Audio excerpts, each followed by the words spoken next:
lahat. Sana ay nasa mabuti kayong kalagayan habang napapanood nyo ang video ito. So for today's video ay magpaksyo tayo ng magpaksyo tayo ng ating bangus. Dahil wala dito si Madam ga, may time tayo na maglinis nito guys. So, magpaksyo tayo ng bangus. Saka nagsaing na rin ako ng aking kanin kasi daw na gano'n tayo kakain tayo ng kanin today. So itong ating sahog gini-slice ko na siya na daan. Meron tayo ditong garlic, sibuyas, kamatis, saka dahon ng laurel, saka sili. Wala tayong luya. Sige lang. Ganito ang ating mga aromatics sa ating bangus. So lilinisin ko na ito kasi it takes time. Kasi buti na lang wala dito si Mudraga. Makapagusto tayo ng ating time, no? Ang ating time is unli, o diba? So, pagkatapos na natin nalinis, tatlong hiwa lang ito ang aking papaksyohin kasi yung ang half na sa buntot na ay ginano ko siya guys, ginpakas ko siya, pinakas ko siya at saka kasi prituhin ko yun.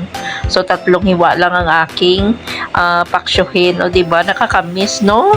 Na-miss ko talaga magpaksyo ng bangus guys. Actually almost 1 month na ito sa freezer kaso lang wala akong time magluto pa, at saka it takes time pa naman na linis-linis ka pa ng mga kaliskis niya. So dahil si Madam nagpasyalay ang aking amo kundi tayo na magluto ng paksiw na bangus, so diba? Unlimited time natin ngayon guys. So ito na ating mga aromatics sibuyas, garlic, siling haba, at saka wala akong luya guys, so lang nalagay ko. Ito lang aking mga spices, no? May dahon tayo ng laurel. Okay na yan. Ay, importante na marami tayong mga sibuyas, no? Para ng lansa. Pero okay lang siya, guys, Lagyan natin ng tuyo at saka vinegar. Timplahin na natin ito guys para itakang na natin, no? Ay nako, nagapanokturo ng ating bitok. So kamusta kayong lahat? Unsay mga ulam nyo diha mga pangga? Ganito lang yung ulam ko ngayon kasi nagka-crave talaga tayo ng bangus.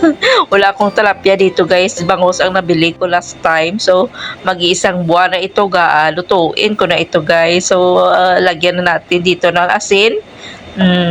Ganito ang kasimple na pinaksyo na bangus, o diba? Gusto ko sana magsinigang kaso lang wala man ako dito mga sangkap, wala akong mga gulay-gulay, so paksiw na lang sarap-sarap kaya nakakamiss talaga itong ulam na ito. Lagyan natin ng chili flakes para mag-aso-aso ang ating alatrasan. Para mag-init-init ang ating lubot, o diba? Kunti lang para may anghang konti, o diba? So magpaksiw ako guys, lagyan ko ng kunting asukal, kunting sugar para ma-balance ang ma-balance ang vinegar. At saka hindi masyado maasim.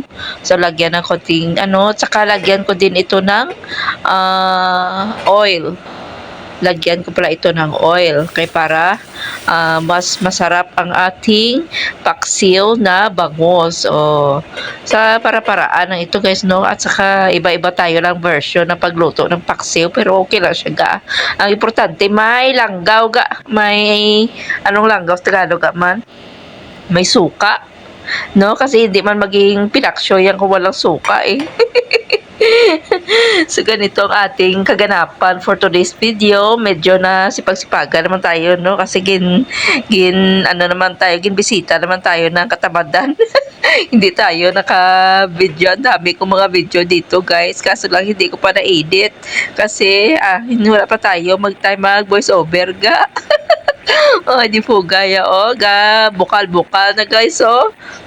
Pertitan ang amoy. Naka, ano, sa buong kusina ang amoy ng paksiw na isdaga. Pero, okay na siya kasi, separate man itong kusina ko ga. Oh, kusina ko nga newly renovated, oh, di ba? Ay, nako.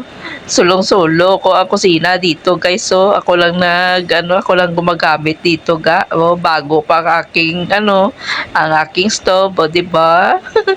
Ay, nako. So, kain tayo, guys. Ulo ang aking paborito, ga. Oh, shout out yan sa mahilig sa ulo.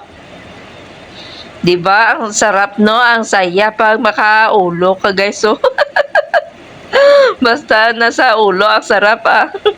Kasi maraming mga fats na ang half nito ga ay akin naman prituhin sa susunod naman ng mga araw. Kasi hindi man ako palagi makapagluto. Nagluluto man kasi ang aking amo, guys. So pag wala luto si madam, magluto ako ng sa aking sariling pagkain. Ganito lang kasimple ang ating ulam, guys. So ay solve na. Ay nako, wala na yung problema. Ga-happy na ako niya pag ganito aking ulam, guys. So, na long time na hindi ako nakatikim nito. Kasi, hindi man ako nakabili ng bangus. Pero, ngayon nakakain na tayo, guys. Ang saya-saya. O, diba? Ang taba-taba ng aking bangus. Grabe, ang taba ng kanyang ulo, guys. So, sa mahilig dyan sa ulo, ate. Agaway tadigao, ah. Para sa feel natin ang ating pagkain ito magkinamot kita or magkamay, o 'di ba? Para daw mag-inasal ba? Magkamay tayo, guys, kay para feel na feel ang kalamion sa ating ulam ngayon ga. So sa mga nanonood ngayon, pasensya lang kayo, guys. Or sabayan nyo ako, kain tayo dito ga, na ganito lang kasimple ang buhay ko dito. Ang saya. Ang saya dahil nakapagluto tayo ng ating cravings. O, diba? So, ganito ang ating simpleng video for today, no? Mga pangga, salamat sa panonood ninyo and please don't skip my ads. At saka please don't forget to hit like on this video. By the way, guys, Bear Months is waving, o diba? Ay, nako, taglamig na naman. I miss winter. Kasi medyo mainit-init pa dito, guys. So, Bear Months na sa susunod na mga linggo, mag-start na ang Bear Months. Ay, nako, nakakamiss ang winter, guys, kasi dito ang init. Grabing init dito ngayon. So, hanggang dito na lang, mga pangga. Salamat sa panonood at mag-ingat tayong lahat. Stay safe and stay healthy. And stay hydrated tayo dito sa Middle East kasi mainit pa dito, guys. Salamat sa panonood at ingatan ang ating katawang lupa. Dahil ang ating kalusugan ay yun lang ang ating puhunan sa ating pakikipaglaban sa araw-araw. God bless! Could you find a way to let me down slowly? A little